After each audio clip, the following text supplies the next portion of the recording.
নবী বলছেন, আল্লাহ আমার উম্মত যদি জাহান্নামে থাকে আমি কিন্তু জান্নাতে যাব না। আল্লাহ বলছেন আপনি না গেলে তো জান্নাত উদ্বোধনই হবে না। এবার মামলা কি দাঁড়ালো? আল্লাহ পাক বলে যে আমি তাহকামুল হাকিমিন নিজেকে বলেছি, বিচার না করলেও তো জিনিসটা সুন্দর হয় না। অনবে একটা কাজ করেন, ওয়ালা সাউফা ইউতিকা রাব্বুকা ফাতারদা, আমি কাউকে বলি নাই, আপনাকে না বলেছি। আমার সাল্লাল্লাহু ইল্লা রাহমাতাল লিল আলামিন কারো সম্পর্কে নাজিল করি নাই, আপনাকে দিয়েছি। ওয়ালাল আখিরাতু খায়রুল লাকা মিনাল উলা, কাউকে বলি নাই, আপনাকে বলেছি। আমি আল্লাহ ভালো করে জানি আপনি হচ্ছেন উম্মতের দরদী নবী। আপনি নিজের জন্য কাঁদেন নাই, সন্তানের জন্য কাঁদেন নাই, পরিবারের জন্য কাঁদেন নাই, নাতির জন্য কাঁদেন নাই, যত কেঁদেছেন জীবনে সবকিছু এমনকি হাসরের ময়দানে যখন সর্বপ্রথম আমাদের নবীকে আল্লাহর হুকুমে তোলা হবে, আমাদের নবী উঠেই জিব্রাইল আলাইহিস সালামকে প্রথম প্রশ্ন করবে, ও আমার ভাই জিব্রাইল, আমার উম্মতগুলো কোথায়? আইনা উম্মতি, আইনা উম্মতি, আমার উম্মত কোথায়, আমার উম্মত কোথায়, আমার উম্মত কোথায়? আমি উঠার আগেই নাকি আমার উম্মতকে জাহান্নামে দিয়ে দিয়েছো নাকি? কোনো আমার উম্মত কোনো জাহান্নামে চলে গেছে নাকি? জিব্রাইল বলবে, ইয়া রাসূলুল্লাহ, প্রথমেই আপনাকে তোলা হয়েছে, এখন আর কাউকে তোলা হয় নাই, প্রথমেই আপনি উঠেছেন। আমার নবী বলবে, আমার উম্মতগুলা কোথায়? জিব্রাইল বলবে, ইয়া রাসূলুল্লাহ, এখনো তারা উঠে নাই, উঠবে একটু পরে। নবী দৌড়ায় চলে যাবে আল্লাহর রহমতের দরবারের দিকে। সিজদায় যে পড়বে একটাই কথা থাকবে, রব্বি হাবলি উম্মতি, রব্বি হাবলি উম্মতি।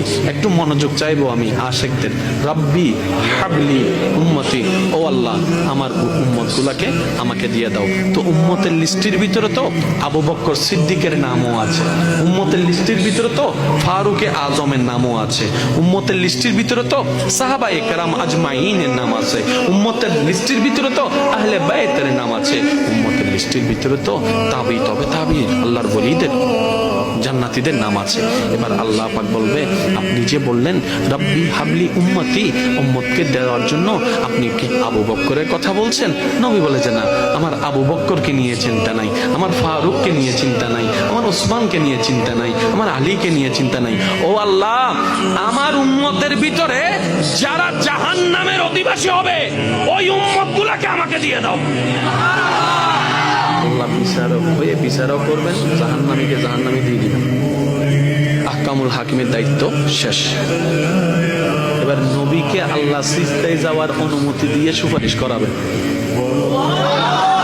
নবীর সুপারিশ কবুল করতে করতে নবীর উম্মতকে, আল্লাহর বান্দাদেরকে জাহান্নামী থেকে জান্নাতি করে দিবেন। জগৎ জিজ্ঞেস করবে, মওলা জাহান্নামী আবার জান্নাতি হয় কেমনে? ফেল কখনো পাস হয় না, পাস কখনো ফেল হয় না, কথা বলেন না।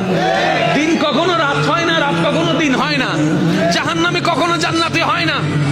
আল্লাহ তুমি যে জাহান্নামে দিলা এটা সঠিক, আহকামুল হাকিমিন বিচারক হয়ে দিছিল। আর জান্নাত পাইলো কেমনে? ওই তোরা কি পড়াস নাই সূরা ফাতিহা 3 নম্বর লাইন, মালিক ইয়াউমিদ্দিন, আমি মালিকও, আমি বিচারকও, আমি মালিকও। বিচারক হয়ে বিচার করেছি, যার যতটুকু প্রাপ্য থাকে সেটা দিয়েছি, বিচার শেষ। এবার মালিক হয়ে, রহমানুর রহিম হয়ে দয়া করে জাহান্নামী থেকে জান্নাতি বানিয়ে দিয়েছি। আল্লাহ আমাদেরকে সে নিয়ামত অর্জন করার তৌফিক দান।